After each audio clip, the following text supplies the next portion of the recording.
Hello, and welcome to the Cons of Tarkir 17Lands data review. Today I'm going to be looking at the cons data. It's been about a week, just over a week, since the cons of Tarkir has come back to Arena. To be fully transparent, I have played 3 drafts of this set and didn't like any of them, and so I stopped playing it. I may at some point give it another chance, but no, it was kind of basically what I expected with the like, hey, it's like really slow and you got morphs and stuff. I don't know. Maybe I'll give it another a try now that the data is all the way out and we can analyze it and talk about what's good and what's not good, all that good stuff. But we're gonna start with where I like to start, and that's with the color pair data. Less useful in Cons of Tarkir perhaps than in a lot of other formats. As you can see, not a ton of 2-color decks compared to three-color decks and 2-color splash decks and 4-color, all the stuff, all the multicolored decks. Um, because it is a shard set. We've seen that Orzhov is up there. Orzhov and Boros are sort of your two best 2-color decks that you can play with some regularity. Again, not an enormous sample size here. But when you get to the 3-color decks, the shards that are supported is 2-color splashes as well. Um, but yeah, so here's your 5 supported wedges.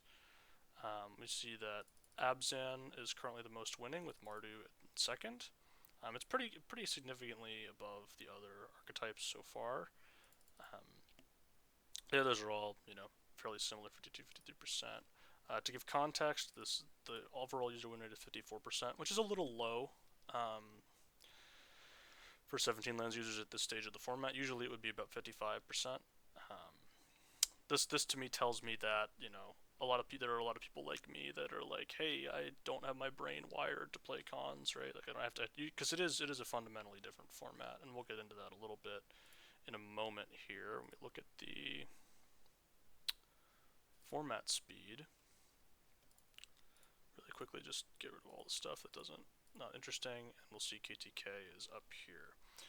Of course, a slow format, but by no means like not outlandishly slow. We still have Theros Beyond Death here, which is a format that's more recent than Cons, an arena format that they've brought back. I think the last time they brought back was like just over a year ago, a year and like 3 months ago, and I played a little bit of Theros actually, and I actually didn't mind. I actually liked that format a lot more than I like Cons, and I've only played it for a couple of drafts and given and whatnot. But yeah, as you can see, much slower than a lot of the more recent formats, which tend to be down here. Um, and a lot of people like that. Not something that I really super care about. I really think feel matters more than speed. Um, to me personally, I think feel is really the king for me. But yeah, basically about a DMU level of slowness to the format. Um, we're just gonna get right into the cards. Starting with commons. I like to start with the commons. Just looking at all the commons overall. This is LCI. I was like, why are there blue cards up here? Yeah, no, there shouldn't be blue cards up here. We see that Mardu Horde Chief is the best performing common, although not really by much. It's only by a little bit. In the opener, it is probably just the best because of the opening hand statistics here. This card is very good. Feed resistance also great. And then we have Abzan Guide, interestingly, which just sort of goes along with what we were talking about with how Abzan is the best performing wedge. This makes sense. It's the best. It is a good card. The 4/4 of the lifelink is really huge. That is something to keep in mind. Debilitating Injury. It's your 4th best common. It's literally a strictly worse dead weight. It really goes to show you, the format is slow, and also that morphs are a thing. Dealing 2 damage, removing 2 toughness is very important in a lot of spots. We have Sultai Scavenger. We can just kind of keep going down here. Some of the lands show up. Skull Hunter. But yeah, one of the things that you see with cons specifically is there's not really a whole lot of standout cards, especially when it's compared to modern sets. Like in modern sets, you would never see the lands be up this high.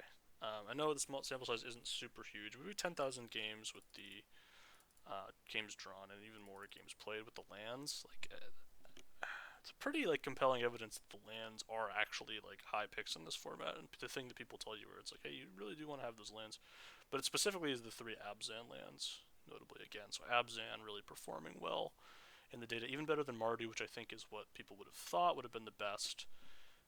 shard in terms of a metric standpoint, but it seems like Abzan is performing better, at least in the early stages.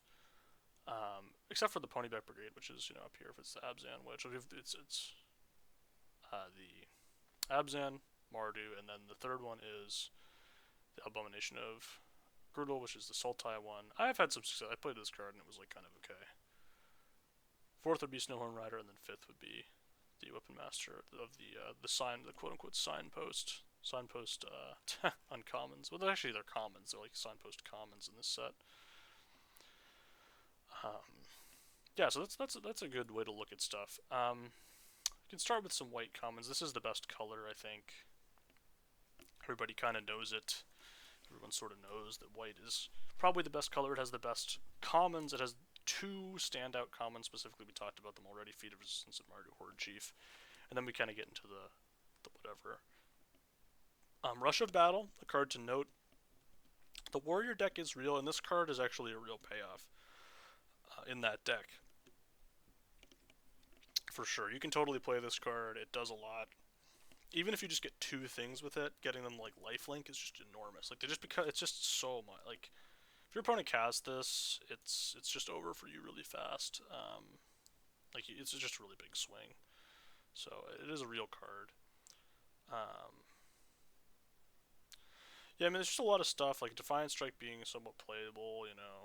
You get these like sort of medium commons. I don't think you should be playing Smite the Monstrous. Jeskai Student being down here really is sort of emblematic of Jeskai itself not necessarily being a super great deck. The Prowess deck generally just kind of is weird, and I haven't found to be super great by any means. Siegecraft, by the way, look at this. So here's your, like, this is why, right? Like, this is why they don't print these cards anymore, is that this, I mean, the rate on this is bad enough as it is. Like, 4 mana 2/4 is not a good rate, even if it has haste, right? So, if this gave 4 mana +4/+4, I wonder if it would be decent in this format. I don't think so, but it might be better than this. But yeah, there's a lot of, like, the commons do fall off pretty hard after the top, 2, and that's true of all. Like, the other colors just don't even have 2 commons that are, like, Mardu Horde Chief would be playable in a modern limited set, and so Feat of Resistance was literally playable in Brothers War. They reprinted it, and not exactly reprinted it, but it was a little different, and it was playable, and it was a great card. So these cards translate, and that's the reason that they're at the top here. In white, Alabaster Kirin is a good card. It pains me to say. Like I hate it. I hate that it's a good card, but it is. Here it is. You know what I mean? You just gotta accept the format for what it is, right? We look at blue next. I would say blue is probably the worst color. I don't know. Maybe it's probably not green. I mean, we can just go look really quickly at what the worst color is. It's probably blue at common anyway. It has the worst performing. With its best common, Mystic of the Hidden Way, and actually, like, like when your best common is 53.8%, it's tough, man. Like, it's really tough. And then like Force Away is probably the actual best common, but I mean neither of them's great. Like you can see, like for it, Glacial Stalker up there, kind of too contending, but it just seems like blue is really struggling.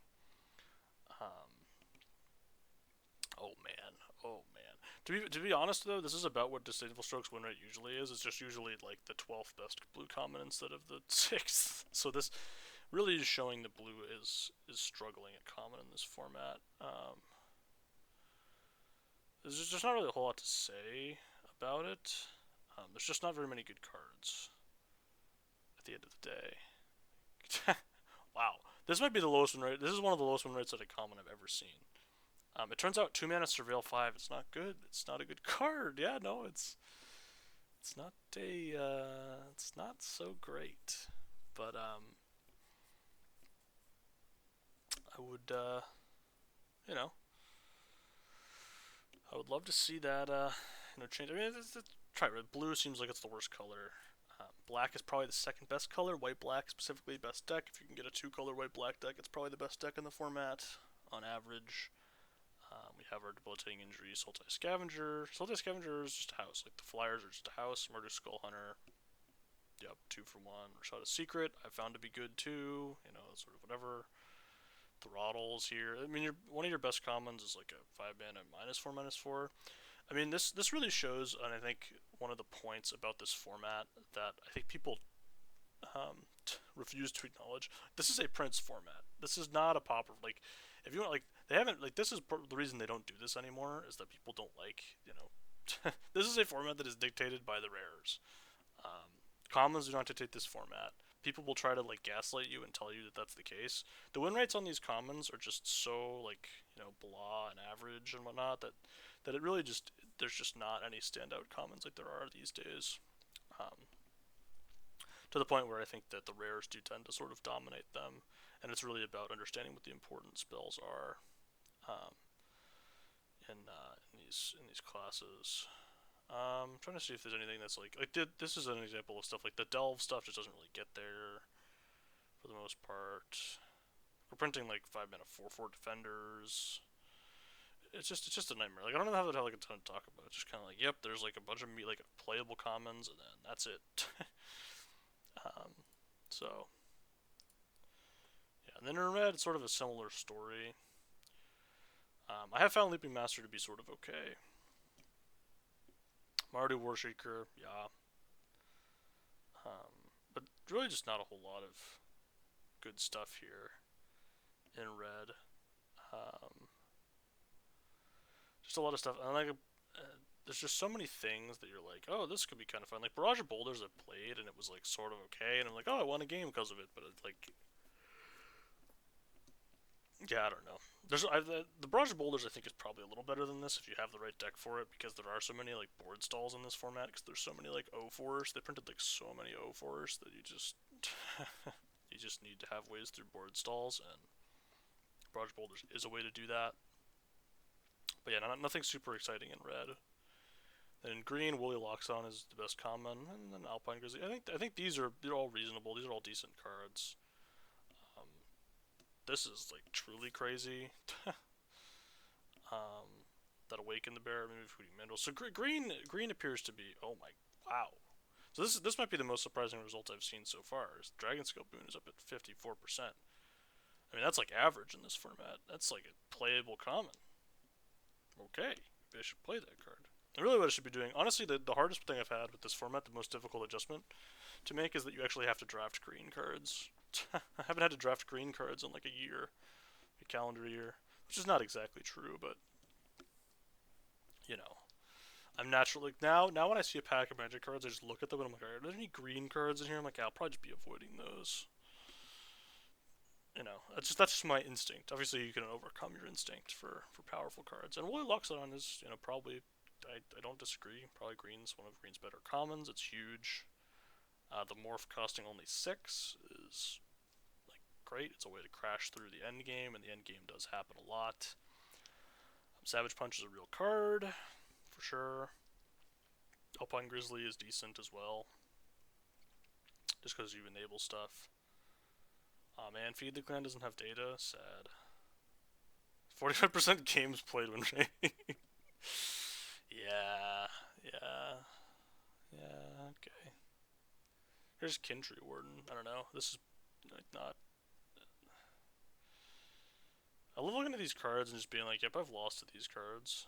But you gotta play them. You gotta put some cards in your deck. I think Smoke Teller's like actually kind of acceptable. Like, sort of.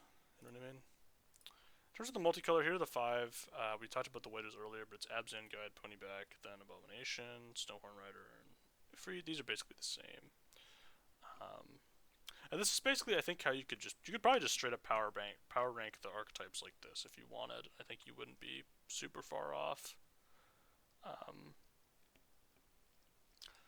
Like, I don't think this card by itself is bad, right? Like, it's a morph for 5, and you do a 5/5 trample. Like, that seems okay, but just like maybe the teamer doesn't really have like the card quality. I think anything that involves blue, you'll see the 2 blue shards are really, the 3 blue shards are at the bottom, and the non-blue shards are at the top. I think there is something to be said. The 2 with the white shards are in the top 2, and then obviously there's the Jessica one, but right. So it is an interesting thing to think about. Any colorless stuff that matters. Oh, there's a bunch of lands. The lands are here. The banners. It seems that the banners are not good, and you should not play them. Is one thing to note. from this data. Really, there's not a whole lot of anything interesting about this. It's just lands are solid cards, and you want them, and that good stuff. So let's go to uncommon now and see if there's anything that is interesting about uncommon. So we have the Chief of the Edge. Best income Murderer's Cut. Now, Murderer's Cut is one of the very few premium, like actual premium removal spells in the format. It is a very, very good card. Just because, it's so efficient, you can have it be 5 mana, and it's fine, and it's, probably even better if you, go down. One of the things about this format, though, is it is like Magic used to be. You don't want to remove their 4-drop with this. You kind of want to wait until they do something that actually matters, and you have to be more thoughtful about it. Again, the whole format asks you to retrain the way that you think about the game, because it's so fundamentally different than Modern Limited, in my opinion. Just because Modern Limited is all about generating the maximum value for your mana, and the cons is not really about that. It's about just out-grinding your opponent with their resources. It's a different resource battle, really. Secret of the Way is still good, though. If they reprinted this today, it would be even better than it is in cons. It's very, very good. We have a bunch of there's Abzan Charm, Arc Lightning, Ice Feather Raven. This is probably the best blue card in the set. That's not true, but it is a real reason. This is a real reason to play blue. It's an absolute house. You can just play it as a 2-mana 2/2 flyer, and if you don't do that and morph it, it's really good. Just a really strong card. I mean, you can see that even drawing it late, as a 2-drop with a huge IWD, which generally means that it's good early and good late. It actually seems like people are playing. It's possible that you just should never play this on turn 2, because you can see the opening hand win rate of 56%. Makes me think that playing it on turn 2 is actively bad. But maybe it's possible that's right. Yeah, so Dead Drop continues to perform well, and I'm kind of surprised. I don't really understand why this is performing so well. So I understand it's a Delve card, but it's 10 mana. I guess people never have more than 2 creatures. It's a 2. So I think the thing with this is there are almost no tokens in the set. There are very few tokens, especially outside of white, and that means that the creatures that they're going to be sacrificing are large. Obviously, being a sorcery doesn't really matter that much. The Delve, if this is the only Delve card in your deck, you only want 1 to 2 Delve cards in your deck, because you really can't support that many of them. But yeah, and this card is doing well too. Kintry Invocation, a card that I had some I thought would be decent. I kind of when my set review, I was like, oh, this card's it looks kind of good, and it seems to be performing somewhat well. I'm happy to see that. Yep, a lot of stuff that makes sense here. I'm not even going to bother going over the colors. Interesting that Chief of the Edge, so much higher than Chief of the Scale. Which is actually interesting considering that this theoretically blocks morphs better.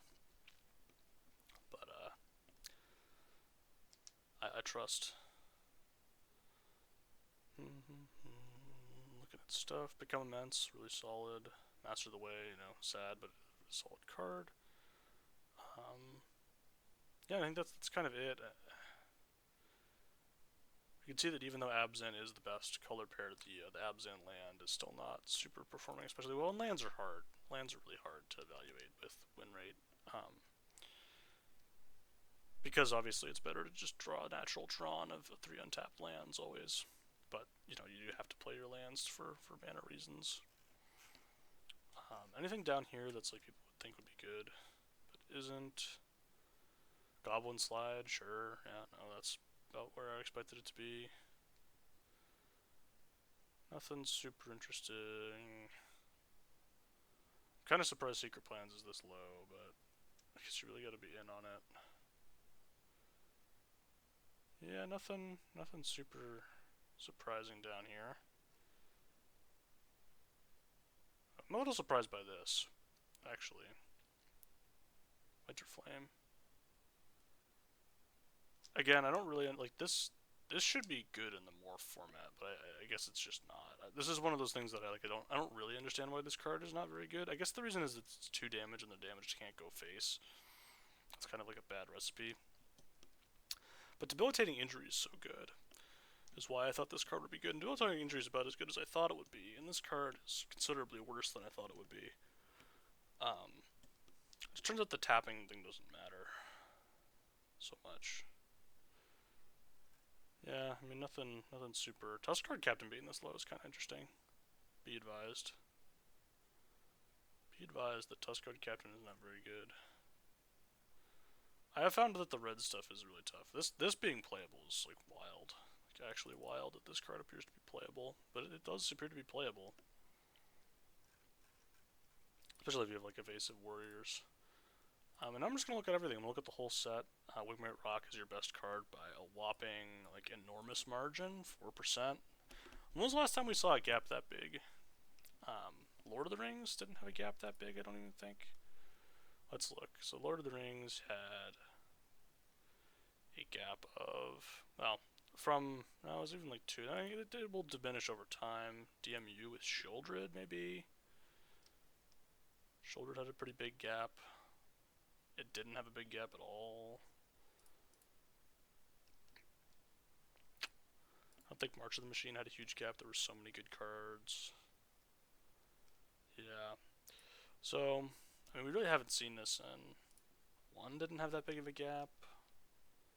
Yeah, it was Nissa, but not by a lot.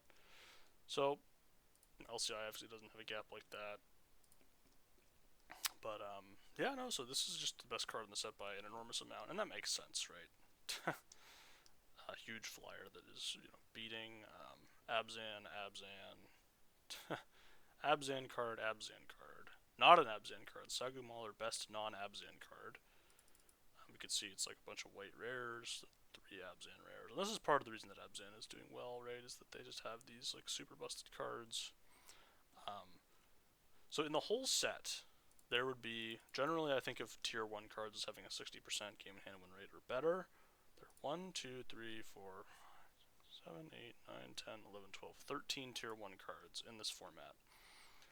Dune Blast, I mean, obviously the 59 stuff, like the edge case stuff, but by my pure like metric definition, which is generally like sort of how I like to anchor it, there would be 12 cards, which would be the fewest in a limited format that I've looked over. Generally, there's a lot more cards than that that are super powerful, but you can see that there just are fewer of them, and that would go against my theory earlier, where I said, "Oh, this is really a high impact card set."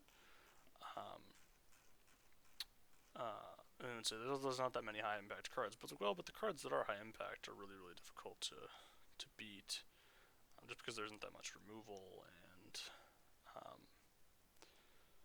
it's really difficult to through them. So we just keep looking. I mean, look at this. Look at this little. This is a classic little maneuver there. Seen that before. But I mean, there's tons of good stuff. It's just you really need to know what's going on. Yeah, and that's kind of it. I don't really have anything else to say about cons. I haven't played a ton of it. I got sick of it fast, but I wanted to do a quick review, looking over some of the data, see how things have progressed. Early stages seems to be like an Abzan format. There are the 5-color, more multicolored decks than that. Abzan Mardu, best colors. Blue is probably the worst color. Red is kind of weird. So, yeah, that's it. Hope you enjoyed. Hope there was something insightful from my, my rambling about a format I haven't played. But see you next time.